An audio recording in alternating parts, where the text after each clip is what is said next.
It took a long time for my creative juices to start flowing, more because in certain cases you're the outsider looking in, and in some cases you're the insider looking out. And it's such a wonderful in between space to be in and just observe what is happening. Uh, Hi, welcome to Switching Mindsets. This is Anuradha, and I'm speaking to Sita Bhaskar, author of Rukmini Auntie and the R.K. Narayan Fan Club, published by Penguin Random House.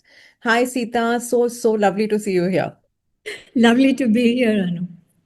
Yeah, because I've just gone through your book, I was reading it and it's so lovely. And like I was just telling you, that it's creates, the pace is similar to reading like a Malgudi Days or any R.K. Narayan novel. It's so nice.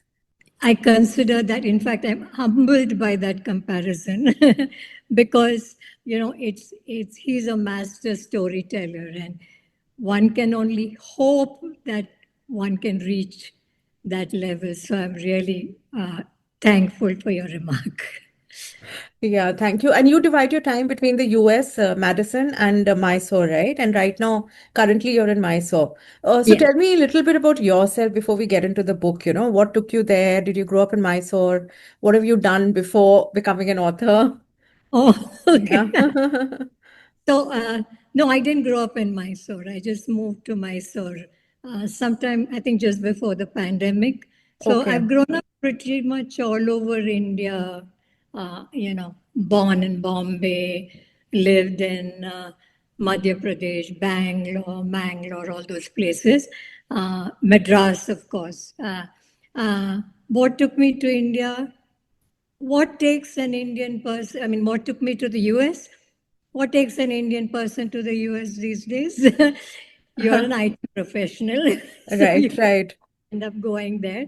And I think once I went there, got settled in, that is when it took a long time for my creative juices to start flowing, more because in certain cases you're the outsider looking in, and in some cases you're the insider looking out. And it's such a wonderful in between space to be in and just observe what is happening. So that is what happens. And yes, like you were saying, that, you know, we tend to get stuck in time. So we're always going back and being nostalgic about, oh, when I was there, this was Yeah, how. like I was telling you before we started, because in your book there's a mix of American and Indian characters. And the Yes, Indian characters somehow seem more broad-minded and liberal than the American ones, yes, because they're stuck in that idea of horoscopes and things like that. And the Indians don't take it so seriously. So I yes. found that very funny because we Indians here tend to judge Indians abroad in that sense. Judge away, judge away. So, yeah. And so when you're there, you really have to make a conscious effort to absorb both what is happening locally and what is happening across the pond, as we call it, across the world in India, and realize that things are moving and you can't really get stuck in time. And if you do that, I think you're really blessed because it makes it so much easier to raise kids who are, probably born there, and also take a very open-minded approach. I wouldn't say judgmental because I think as people, all of us are judgmental about certain things, but take a more open minded approach and see uh, the similarities and the crazy differences between what we think is happening and what is actually happening. And that helps if you open your mind. Yeah. So how long have you lived in the US and how do you maintain this balance, outsider, insider kind of thing? Oh, yeah. I've lived probably for about 30, I've lived 35 years before I started doing this 50-50 business. I lived and worked there for 35 years. So, when you go there, you think, oh, I'm an IT professional, I know it all. And then suddenly you realize there's a lot more to be learned, not about what you're good at, but what you perceive yourself to be good at. And there is so much learning to be done. And if so that I think that helps. And how I came into the writing was, I'm a late comer to writing because I was I'm a voracious reader all my life, and so you're constantly absorbing everything that is available. And at that time, there weren't really too many books by Indian authors. There would be, a Bharti Mukherjee somewhere, some books, or, books like that. I think the first Indian book that I actually got in a bookstore was Vikram Seth's The Suitable Boy. I'm probably dating myself, but That's all right. there. I'm in the same era. Yeah, That's and okay. yeah, so you pick up all different books and you learn about different ways of looking at stuff. I think that is a blessing that we have because we bring different perspectives to the same living conditions. Yeah. But I want to talk a bit more about, not about being, let's say, connected to what's happening in India now and raising the next generation. And because, like these days we hear a lot about Zarna Garg. I'm sure you haven't escaped her. And she's very funny, of course, and she's really fun to watch. But, it's that stereotypical Indian things that she talks about, And so, to get out of that, and so, how do you not stereotype yourself, and say, no, in India we do this, in India we do it like this. But in India we have moved beyond all that, A lot of us have, a lot of us haven't, of course. I mean, obviously, some of the stereotypes, many of them are still prevailing. So, how do you stay current, Because you said now you've started doing that 50-50 between Mysore and US and everything. But from the book, I can see that, it's a lot of humor packed into it. So, how have you managed to do that? And what So about I around you? Do you see that the stereotypes persisting? Yeah, so I have kept myself current during my various trips to India off and on, and I used to pick up the more than anything. I used to go to the big bookstores, pick up books, and so while going back, my suitcase would be one suitcase would be full of books. So I would read about, pick up nonfiction, see what is happening here. I think that really helped, and also observe by way of. Not not maybe movies. I think I got my reading more from books and see what is happening, and also see the Indian children who are being raised abroad, and to see they are probably being raised abroad the way I was. Maybe even I was not raised like that. So then you start thinking about it because you really want to put your roots down, in the sense you want to imbibe whatever is that you can learn from. And about Zarna Garg, I will not comment because Of course, of you course. know, because I think it'll be a never-ending conversation. Yeah. Uh, yeah, so you have to stay away, consciously stay away from the stereotype, for sure. And I'm not an anomaly in the US. There are millions of Indians, women and men like me, who have also gotten their fingers into the so-called apple pie, and are able to see, the differences. I'm sure it works both ways, because maybe even we are judging the others very harshly, on the other side. That's also a stereotype that's prevailing for us, that, Indians abroad are stuck. That also is a stereotype in a way. So it works both ways.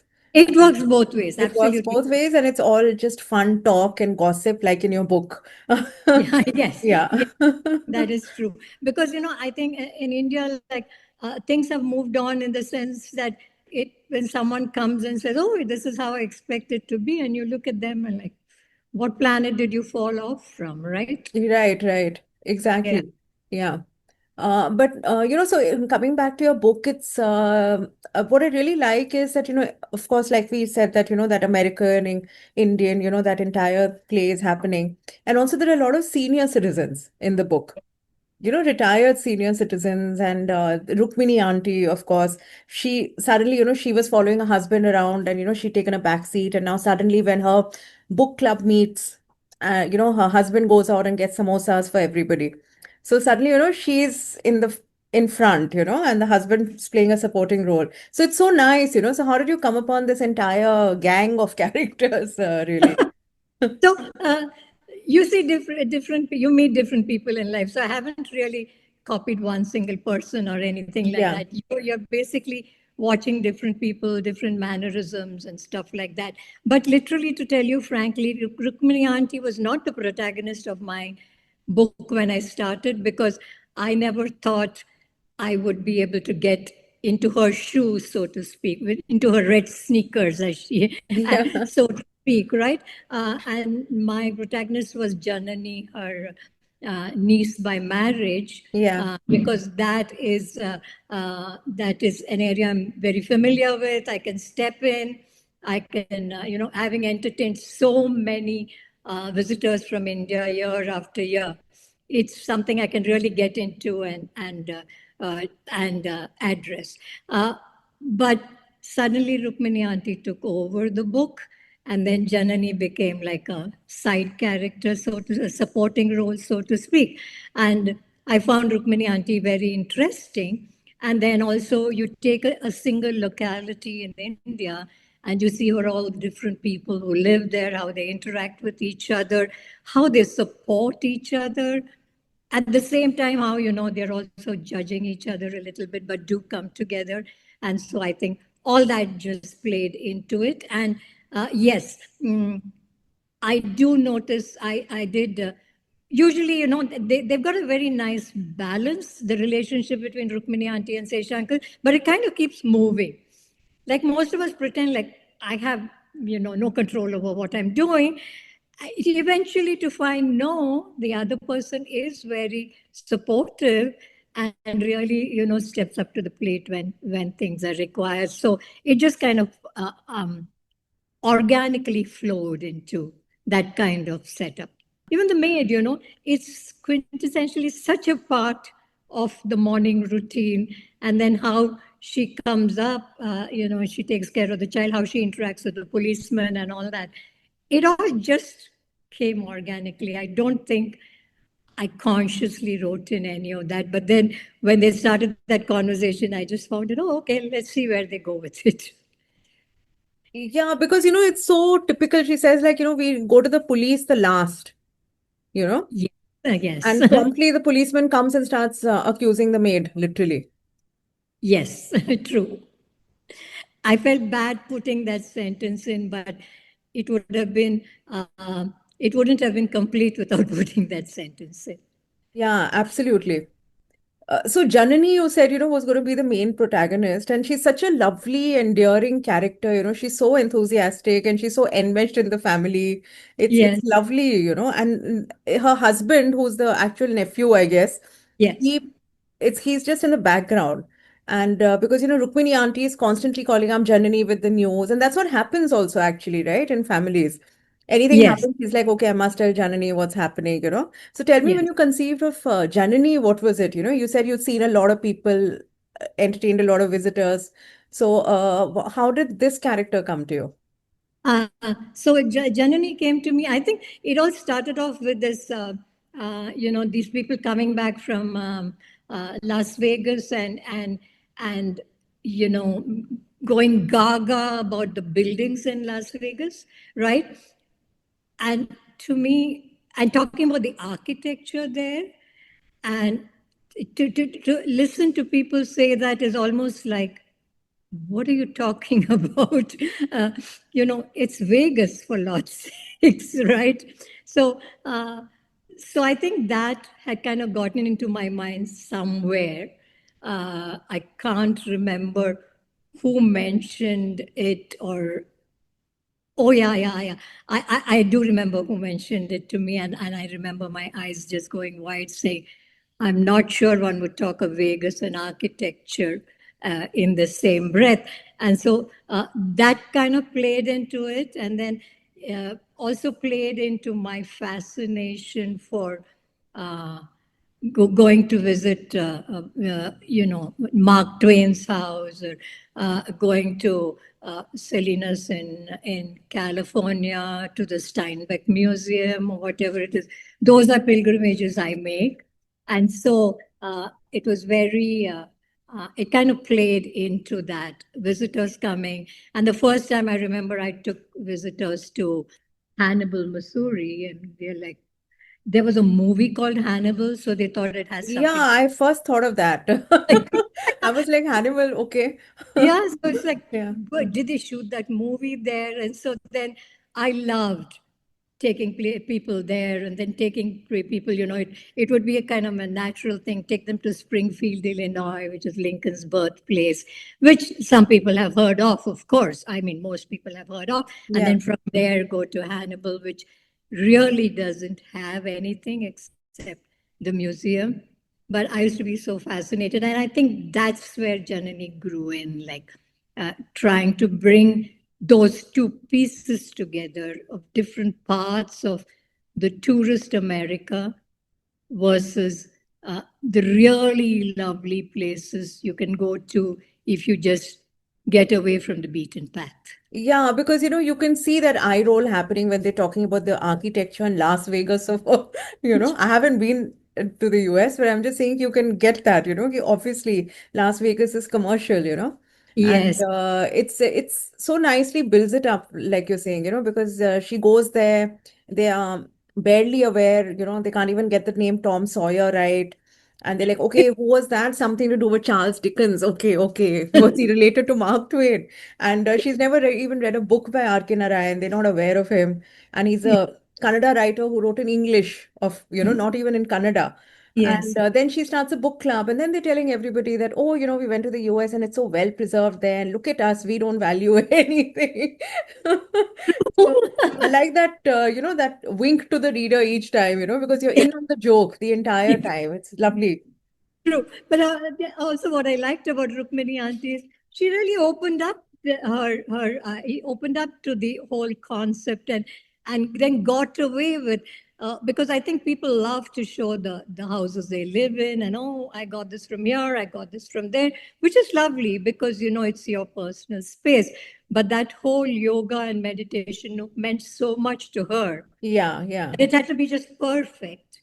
Yes, And it had to then be all the men perfect. And saying, later, yeah, when the women come to a house, she even forgets about showing off a house and they're looking at the dilapidated structure, which is yes. supposed to be an eyesore, Yes, really, which is yes, where it all starts. And Janani, instead of Las Vegas, she's more enamored by that structure, yes, which yes. is supposed to be toned down and it's supposed to be R.K. Narayan's house, and this, that's the entire genesis of the entire book, really. So tell me, coming to that, like I read in your epilogue at the end of the book, you've written about, you read about the city taking over, and then so how did the book, the idea for the entire plot really come to you? So it was not preconceived at all. It Yeah, kind of started, it came together with two different things during it was the pandemic, they immediately had announced a lockdown, right? So some of us right. couldn't get back to where we were. And, those were the days when we were washing our hands endlessly and not touching our faces and so on. And for some people, delivery, not being able to get their essentials made a lot of difference to them. And to people like me, not being able to get books, was like, how am I going to Yeah, survive? yeah, really. So at that time, I happened to be reading The Jane Austen Society by Natalie Jenner.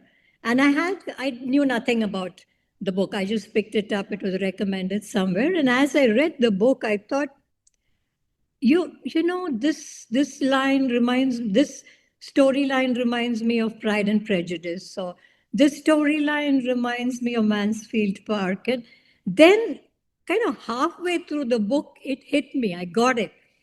Oh, this is what you're trying to do. You're fictionalizing the characters from her book and bringing them into Jane Austen's village where her last home was, which is in danger. And they are trying to revive and restore that house, Jane Austen's last house. So, it was a book I read, nice, fine. And the next book I had with me was R.K. Narayan's My Days, which is his biography, which is, absolutely delightful. It's a delightful read. So I started reading that. And when I read it, my mind kind of went, I wonder if I can pull off something like Natalie Jenner's book. But at the same time, I was just doing it as a writing exercise. Most of us just go off on the side and say, okay, I'm going to try a writing exercise about this. And so before I knew it, I had written the first three chapters. And to my mind, they were not chapters.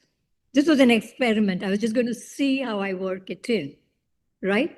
And before I knew it, I had 30 to 35 pages. And then I kept going along slowly because I never really thought that it would all come together in a book. So every now and then I thought, let me try Nitya, and the hair cutting stuff, and how. But I need to put a child who's been raised in the U.S. into this situation, and then also mixed marriages, like marrying an American, or having both sets of grandparents in the U.S., which is now very common. Now you've got grandparents, you've got parents, and you've got grandchildren. I think we're even going into the fourth generation in the US of Indians, right? Oh, wow. Yes, yes. Yeah, So it's yeah. very interesting to tap into that.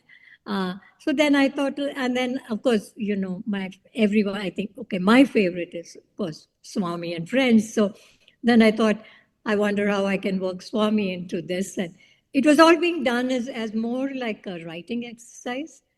And then somehow when it came through at one point, I said, okay, I've got something here that I can go ahead with.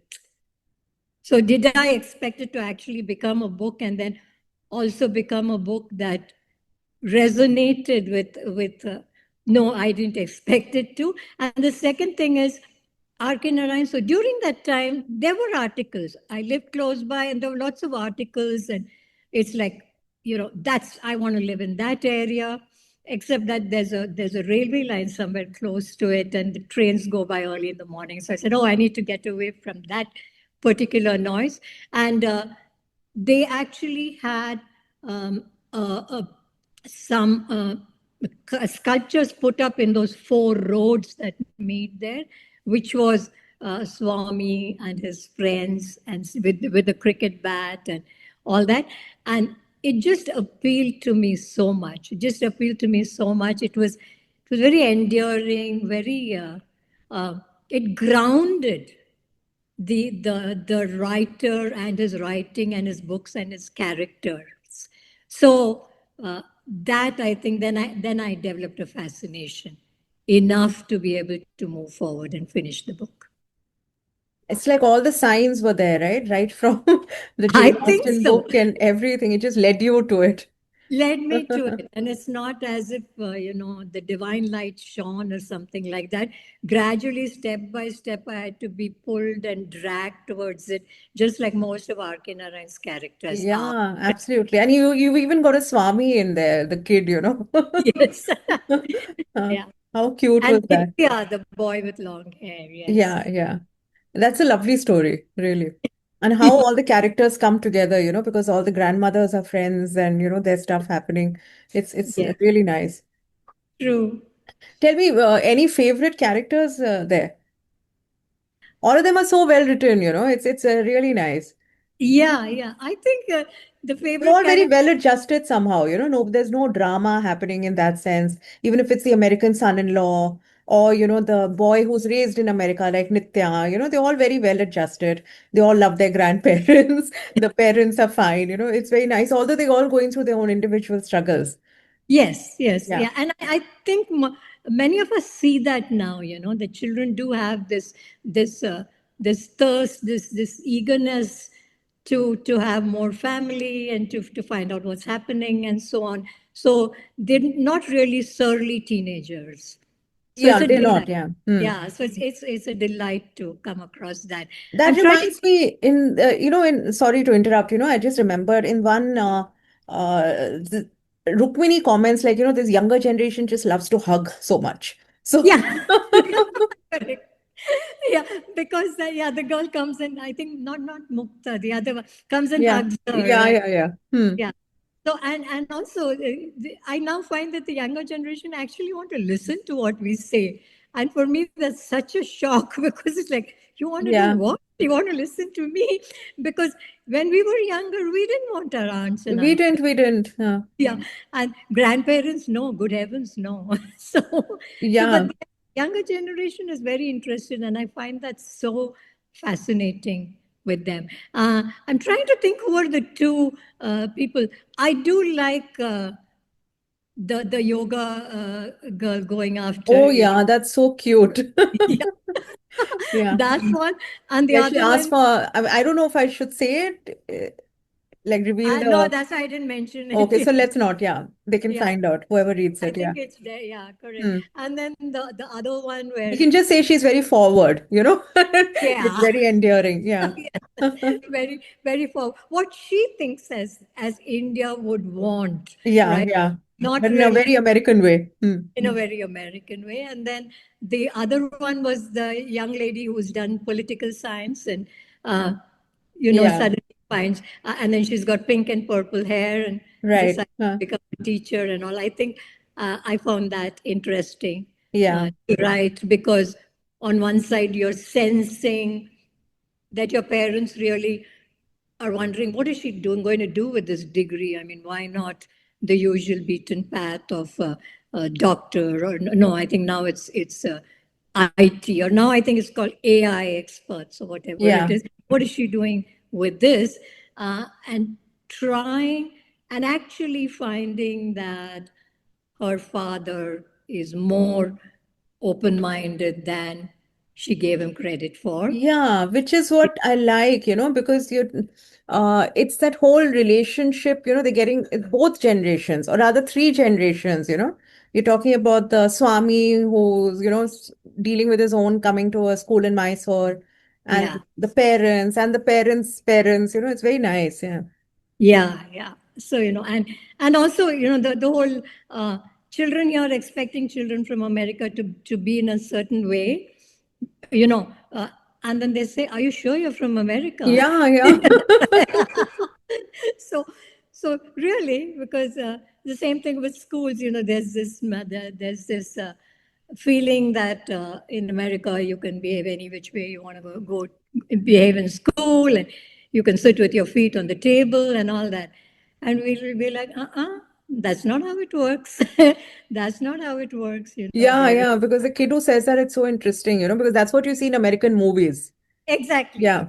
No, in real life, America, not a chance.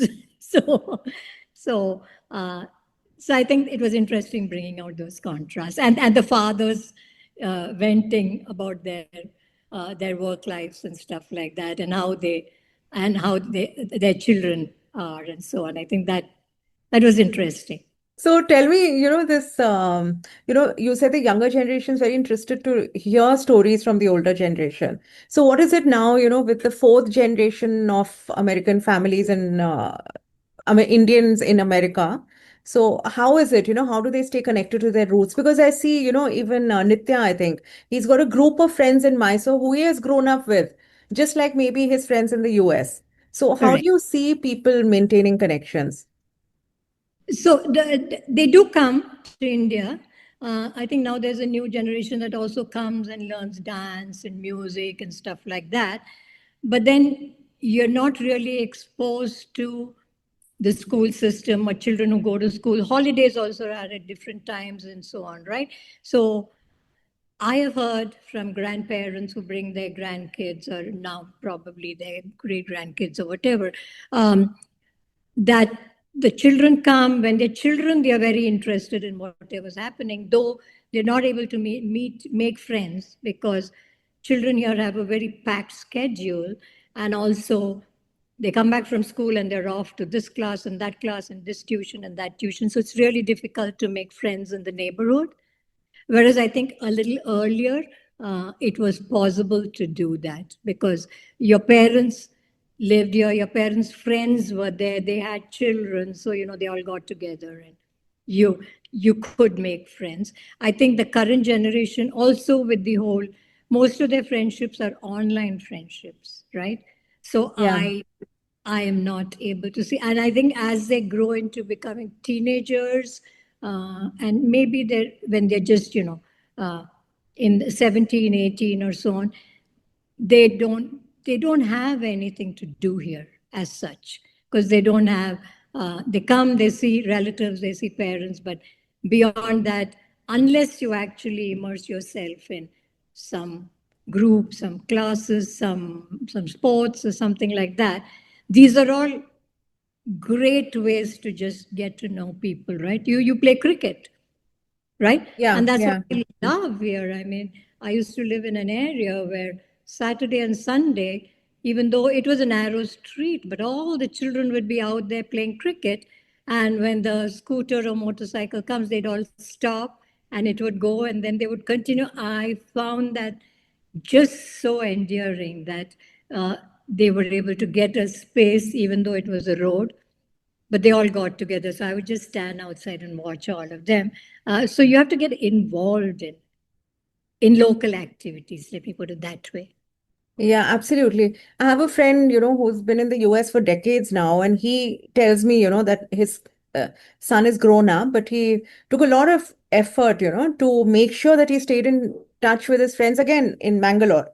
So, Ah, so you have to do that, I suppose, to keep those connections alive. And it's easier when parents are able to visit India, I suppose, regularly. yes, yes, true. Yeah, and vice versa. So, I yeah. think for me it helped that I used to have visitors regularly every when it was summer in the US who would come, and so then we got exposed to. It was as if they brought India into my house in Madison, right? And so I Yeah. think that way I was able to keep in touch. Right. And the other thing I like in Mysore, the world you've created, people just drop in for tea, people just walk in unannounced. That doesn't even happen so much in big cities now, like I'm in Noida in Delhi. And you have to make a call. It makes sense also because, people are busy, distances are large, so you can't just drop in unannounced. But when I go Correct. to Lucknow, that's where my family is, and, it's a smaller town, people still do that. There Yes, will always be someone at home. So in Mysore, you've created that world, in your book where people true. just drop in anytime, So that's In yeah, Yeah, in India, you're calling someone and they say, I'll come in 5 minutes. It could mean 5 minutes, it could mean 50 minutes, it could be 5 hours, it could be never, but they'll always maintain 5 minutes. In Mysore, that 5 minutes is very true. If someone tells me, tells you I'm coming there in 5 minutes, it's possible to get from one end to the other in about 5 to 10 minutes. sure, because the distances are less, so that's the thing. But yeah, in India, Right. Indian standard time or Indian stretchable time is is a real thing. When you say I'm coming in 5 minutes, means I'll be there. Basically, it just Correct. means that. Sometime you Sometime, see. yeah, yeah. So, Sita, tell me about the research that you did because I was reading in your book, you've written that you had people going out on scooters and taking pictures for you of the locality. And, so how did you research the entire milieu that you've created, for your book? Yeah, because I couldn't go out and I was kind of new to Mysore, so I didn't know too many people. So I had asked certain people, "Do you know this area? Can you drive around and just take a video of that entire all the side roads and all that and give it to me?" Because I just wanted a visual of the entire area. It helps if you have a visual. Uh, there's only so much you can get out of Google, right? And then the other research I did was I have an entire collection of R.K. Narayan's books with me. So I literally read everything. And I didn't know which would come into the book and which wouldn't. So there's more that got pulled out from the book than went into the book because there are so many things. I wanted to write something about waiting for the Mahatma, but give it a very modern setting. And then I thought, no, that might become too political. And then I went to the painter of science, right? Was it? And then the vendor of sweets, you know. And it Yeah. was so tempting to dig into all that. And I did start off, I wrote stuff, and then I pulled it out at the end saying, no, let's kind of, keep it a manageable size. So you don't want to, you don't want a replica, just a small glimpse into R.K. Narayan's world, Yeah, and characters. maybe there's so many books by R.K. Narayan, you can also start a series. So, is there any plan, any sequel for Rukmini Auntie? I'm very fickle. I've usually you know, I'll start something and then I'll move off to something else, and then something else will come. I'll move off to something else. So is there a series? I don't think I have the staying power to go with a series. So But they could be, you think? I would say no. No, okay. But who knows? Who knows? Who Who knows? knows? Just like Yeah, Rukmini auntie, she goes with the flow, right? yeah, just go Yeah, with the flow. As of now, am I doing something? No. So, but yeah. who knows? That's great. Yeah. So have you been, finally, have you visited the museum, R.K. Narayan's house, which has been opened? Yes, of course. It's been there for several years now. So of course it's like almost like a little pilgrimage, like other people go to temples or go to Chamundi Hills or something. Yes, going to the museum is kind of a ritual. Yes, of course. Yeah, great. I'm so glad they have it as a museum. There are other writers because there are. You mentioned that R.K. Narayan was a Kannada writer. He was Tamilian, I think. Okay. A Tamilian, I think. So, Yeah. but there are other Kannada writers, very renowned, very famous, very respected writers whose homes are also there. Yeah. Uh, yeah. So I'm very encouraged that the city makes an effort to keep up all this because recently I read an article about I think George Orwell was born in a place called Motihari. I'm Yeah, not, yeah, yeah. I remember reading some. Yeah. and there was a picture of that house absolutely in ruins, right? And that is very sad because Next book, maybe. See, that's an oh, idea. I think there is a book called A Man from Motihari or something. I remember reading it with my Yeah. daughter. Yeah, but that's when I got to know that George Orwell was Yeah, born. yeah, yeah. Yeah. Yeah, it's surprising when you read, because you don't, I mean, these are facts that you read somewhere like general knowledge and you forget. And I Yes, also recently read something that George Orwell was born in India, and I'm like, oh, okay, I'd forgotten that. So at least you interesting knew and tidbits. you Yeah. forgot, right? Yeah, I didn't yeah. even know that. Yeah. Yeah. So just Great. like we preserve other monuments, it would be nice because it's not that the writers felt it was important. Yeah. I think it was Salman Rushdie, or I can't remember who it was. It said, no, Ernest Hemingway said, what matters is where you put your butt down. No, he may not have used the word butt, Yeah, but yeah. where you put your posterior down to right. That's where Hmm. it matters. But I think for people who read their books and you develop a kind of a following, it's nice to have some kind of geographical marker and say, oh, this is where they sat down and wrote. Yeah, absolutely. Yeah. Yes. It's really nice. So I think I should also be making a trek there sometime. Do, please do. Yes, of course. Yeah. I'll Yeah. take you there. Yeah, that's a great idea. Yeah. Thank you, Sita, for doing this. And congratulations on your book, and really had a wonderful time reading it. Thank you, Anu. Thank you so much. It was wonderful talking to you.